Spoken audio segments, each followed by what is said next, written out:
Hello, beautiful people. My name is Sean. And this is Charlotte.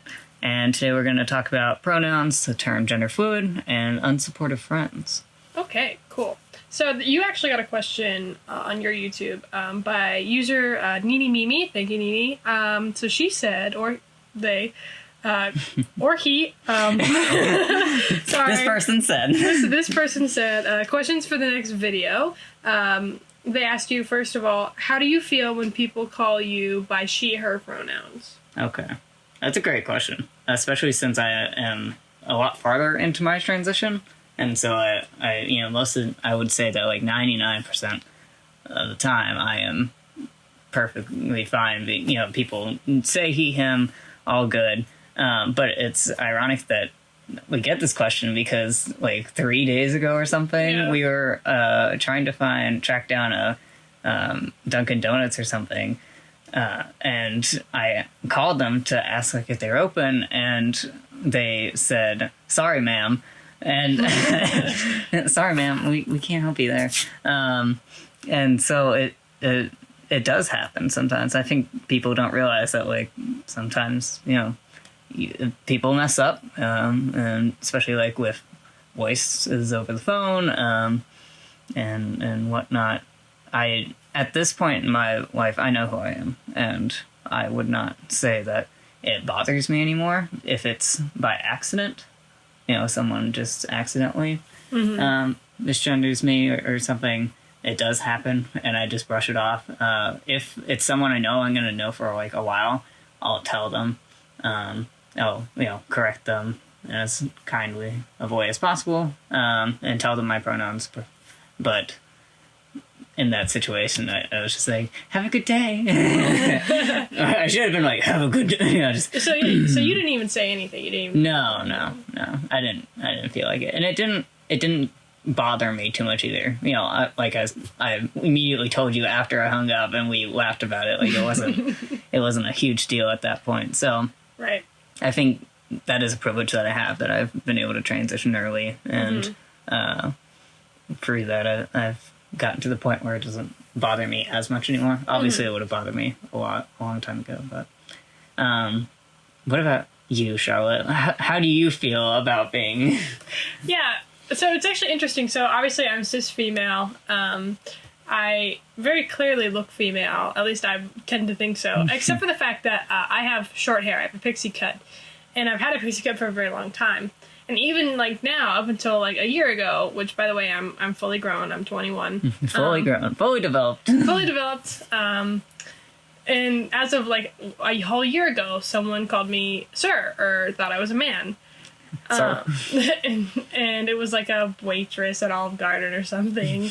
And it always makes me laugh when it happens. So I think it's important to recognize that, if the listener out there, if you are someone who gets misgendered, keep in mind that it's not just because of your identity, and it happens to cis people a lot as well. I've called my own family the wrong genders I've called my pets the wrong genders on accident. Like, it happens to everybody, and I feel like, if someone who's listening to this is trans, and if you get misgendered, it might not necessarily be because you don't pass or because you look a certain way. Sometimes it literally just happens. And people are people, and they make mistakes, and if it, like as Sean said, if it is completely accidental, right, or an honest mistake, then it's fine. But that being said, though, I want to ask you, how do you respond to people who refuse to call you by your pronouns or consistently misgender you? Right. Yeah, that's a good question. So people who I'm very different in that. Obviously, I'm not stealth, but I tend to be very, very open, and even questions that are kind of not the questions you should ask trans people, I'm willing to talk someone through and explain, and not just get you right and go off on them, which is I've seen happen, and so there was in high school an incident that I've talked about, I think, on my channel before, where I had two friends who refused to call me my name Sean until I got it legally changed. And for some people, you don't have the resources to get it legally changed. It took me a year after I came out to get it legally changed. So what's painful for me to say now is that I stayed friends with them that whole time. They were in our friend group. And I just a few weeks ago, saw them. Yeah, I saw them, probably distancing. We were outside and everyone with masks, but I saw them and, it's interesting. They call me Sean now because I got legally changed, but we just don't talk about it. And I think if I were to have someone right now say that they refuse to call me my name pronouns, I would approach it very differently. And I think for that situation, to answer your question, like how do you approach that? It depends how much you can tolerate. Some people it sucks, but that's kind of what we have to go through. And to constantly keep telling them and keep trying to explain to them, but there is a point that it gets too much, and you should put your mental health first before trying to change. Trying to explain to them to the extent. Yeah. What do you think? Like, it's hard. It's hard for me to say because for one thing, you aren't transphobic. Yes. And I would never call someone on purpose their wrong, their incorrect pronouns.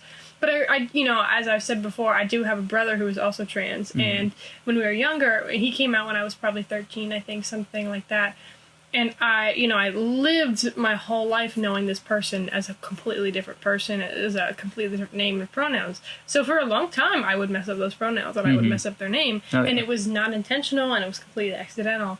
But it required a lot of patience from him because he, I'd always call him like she, her pronouns and like call him by his dead name. And, I think it was completely understandable for him to be angry and to be upset with me, but it did cause a lot of rift in our relationship as siblings for a long time because I was making honest mistakes and he was being very upset about it. Yeah. And it was a learning process for both of us. So I was like that too. When I remember specifically, like I would get mad when I first came out that people were like messing up because I felt like they weren't like trying hard enough or not. And at this point now, looking back, like you guys are amazing friends. I still have all those friends in my life who were trying, who actually were trying. Yeah.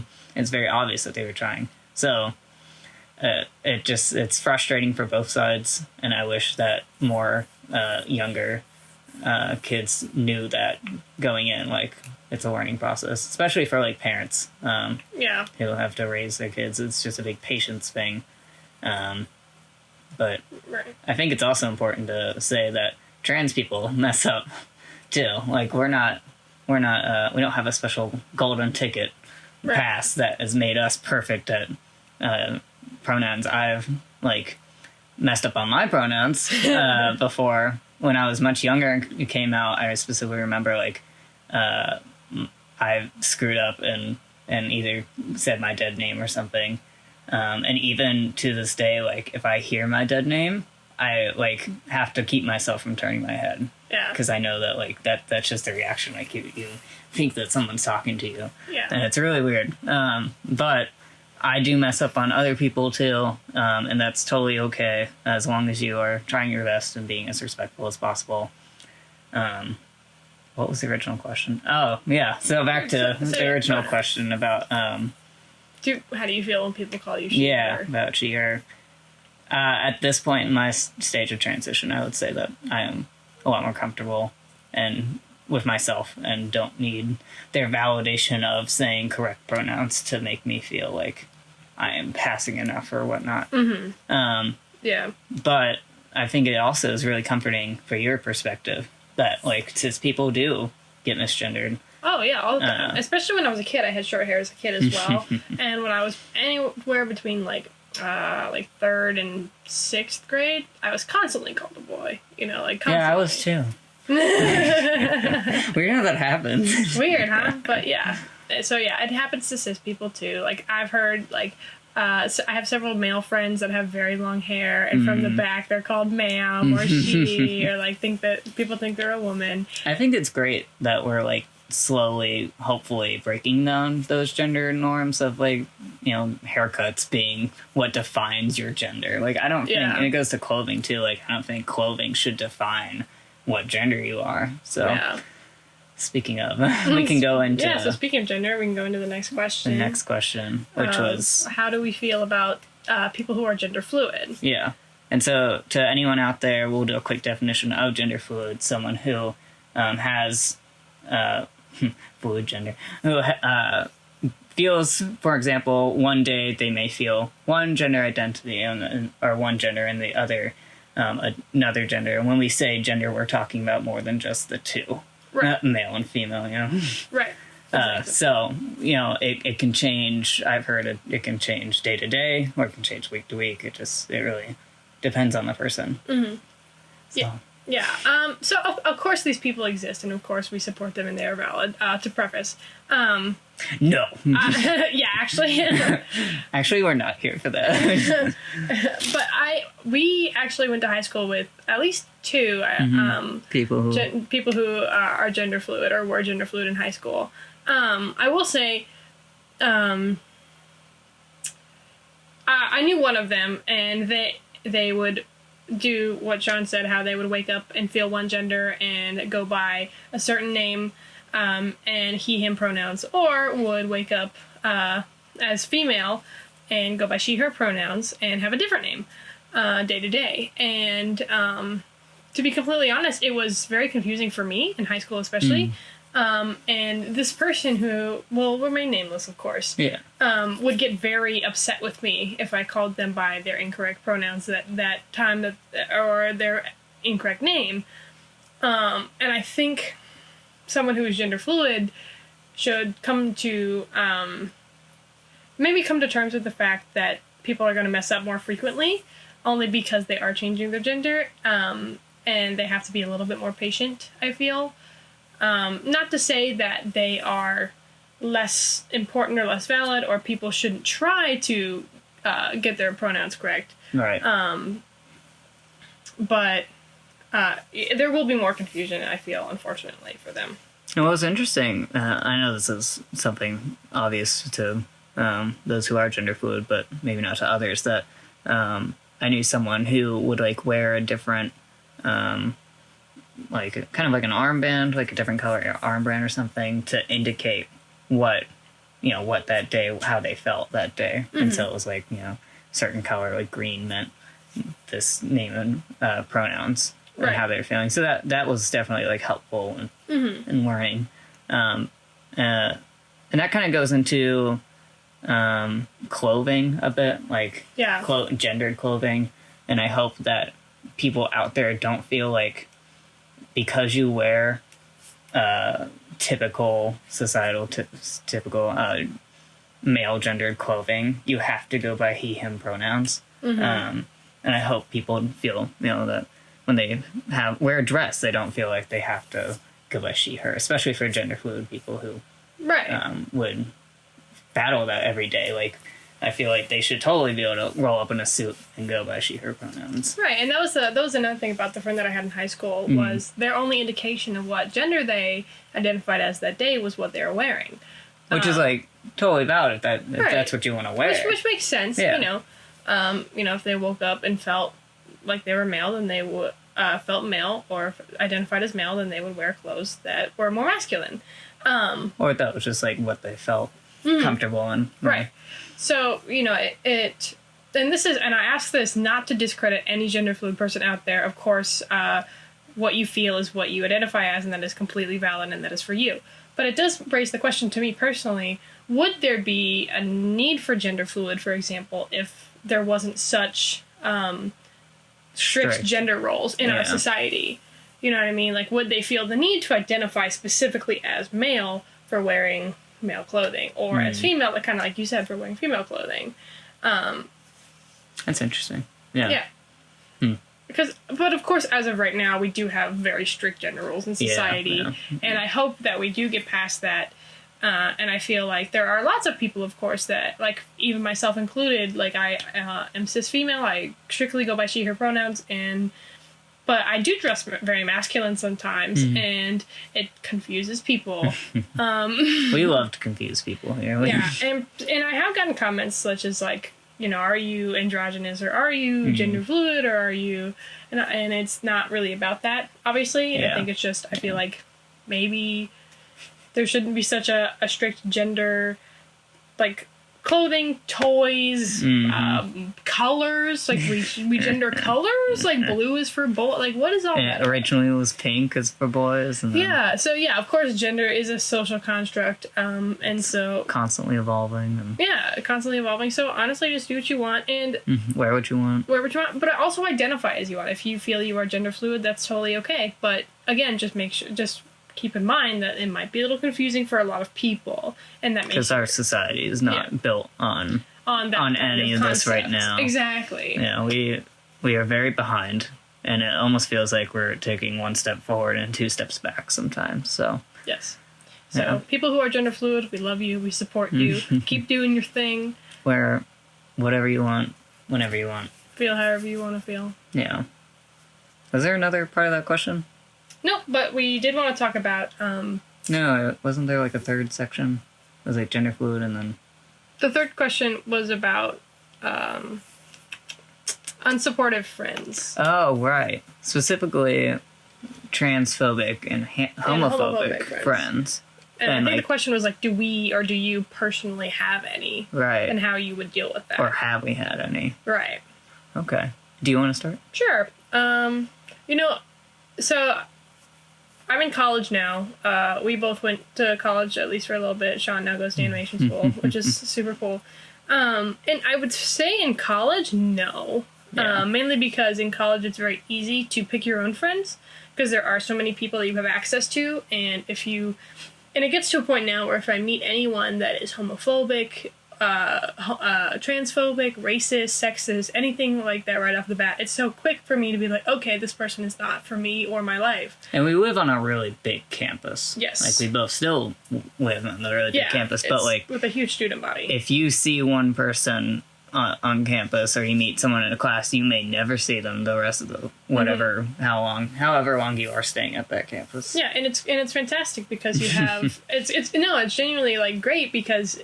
Even if you get involved in a friend group that you don't like, you can drop that whole friend group. Yeah. And start, like, fresh. Yeah, it's totally fine. So as of right now, no, I really don't have any homophobic, transphobic friends. At least that I know.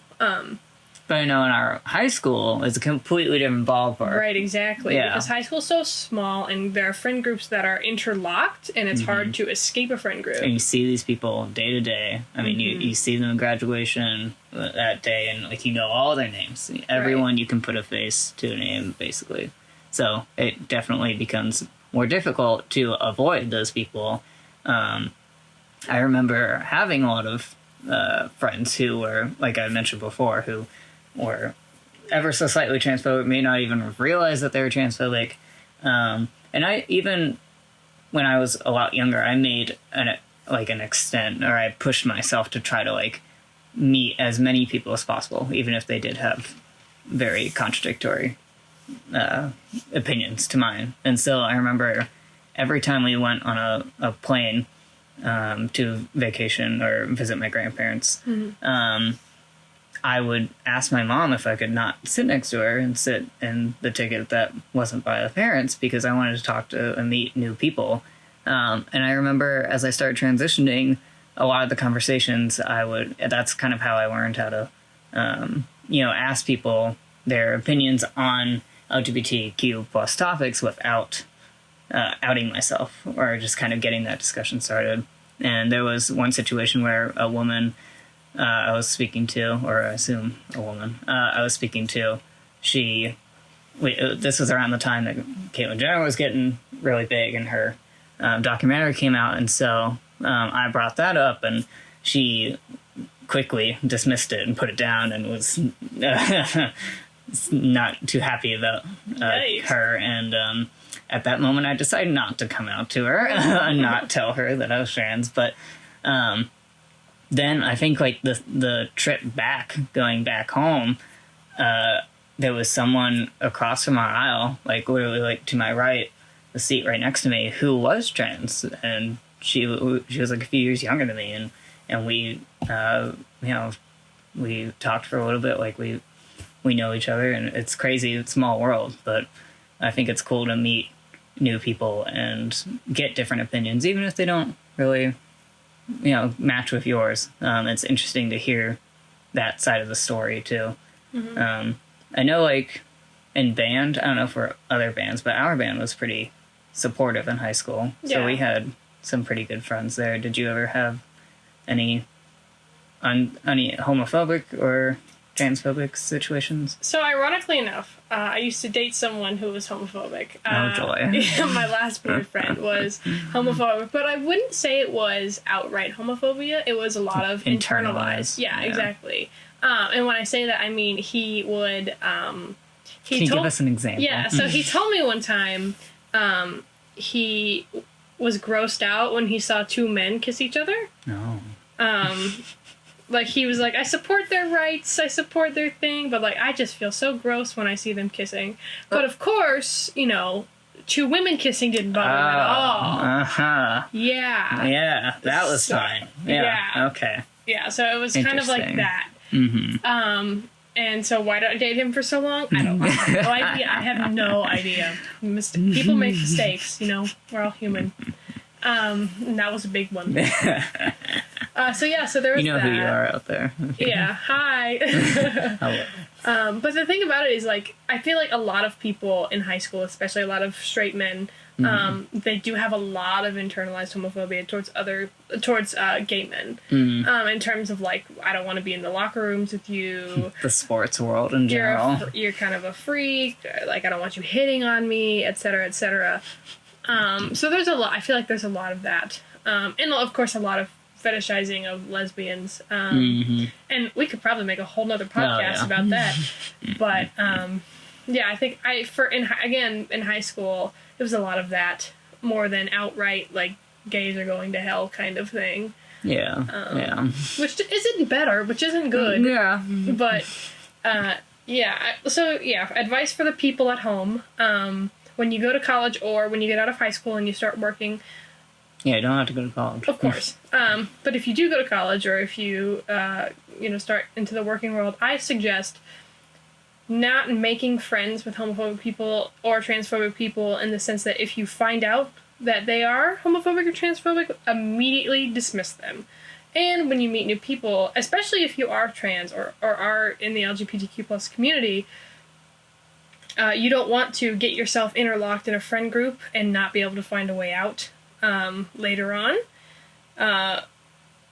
So I feel like you should address those issues very, soon when talking to someone. Right. I have a friend who is transitioning in college, or when she's going to college, she plans on transitioning, and my advice to her was bring up trans issues as soon as you can, because you'll know very quickly. You don't have to out yourself either. No, of course. And for example, like Caitlyn Jenner was like a great example at the time. You know what I mean? I'm sure you could bring up like Laverne Cox or some or like Kim Petras or some like very. Listen to the song for a second. I just need your opinion on it. That's a good thing. Or any sort of like LGBTQ plus issue with them, and you'll probably find out you'll find out very soon how they feel about things.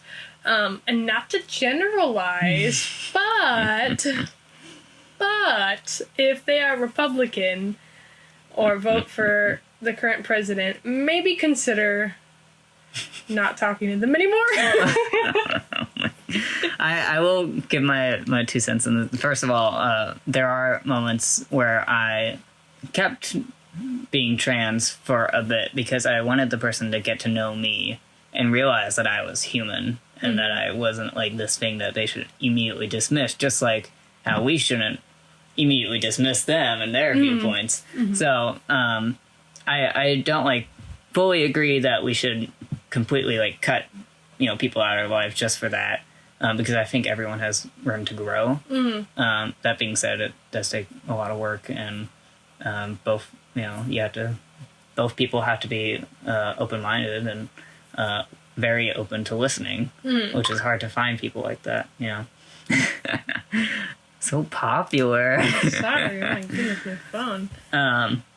But also there are situations where, like in high school, I was friends with someone who was who was a Trump supporter at the time, and later admitted that Trump is not being very good to the LGBTQ plus community, and admitted that quote, I didn't expect him to be this bad. We warned you. It's almost like we knew, though. Yeah. So, but you know, we would have like these conversations, and it was a lot of kind of like, it was like a butting heads, but in a conversational way where we could still speak to each other. We weren't like screaming or anything. And so I think those are healthy conversations. Obviously, I haven't really talked to her in a while, so interesting. But yeah, I've definitely kind of moved myself away from talking to transphobic and homophobic people, just because it's a lot on your mental health. Yes. And yeah, there's the neighbors that moved below us, you know, like I judged them at first, and I thought, you know, kind of like they're probably just a bunch of frat boys. They had like American flag and a deer head hanging in their room. But later, when I like got to actually know them, I could have just cut them off completely and been like, not really cool, you guys, and don't really vibe with that. But after like getting to know them, they turned out to be like super chill dudes. We're totally chill with me being trans. We would go like play basketball, and they would take their shirts off, and they had, you know, I could take my shirt off, and I didn't feel at all uncomfortable around them, and they were super chill, and they, I don't know, they were just great guys who we had like very different opinions on certain things, but you know, it was still people I could hang out with. So Yeah. sometimes you can have, you know, relationships. I don't think you can have like close relationships with people who like you really butt heads with, Yeah. because it can get really tight and tense.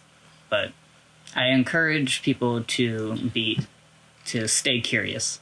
That's a good point. I mean, I think also at the end of the day, it boils down to personal choice. Like, I feel like you shouldn't feel the need, like, you feel like you have to, like, have friends that are of different political views. Mm-hmm. Like, I don't feel like if you really don't want to have friends that are that way, you do not have to. No obligation to. Or you shouldn't feel obligated to have to, like, have conversations with them or, like, change their minds or... Yeah, never feel like you have to, like, change their minds or that you have to educate them. You don't have to be that token trans person who has to answer everyone's questions. Right, exactly. You can just send them to my channel and they'll figure it out there. Yeah, and he'll get more views, so... There we go. But great questions. Yeah. All three of them. Good questions. All three. Yeah. If you guys have any questions or art to suggest that's LGBTQ plus related, feel free to comment them down below, and see you next time. Goodbye.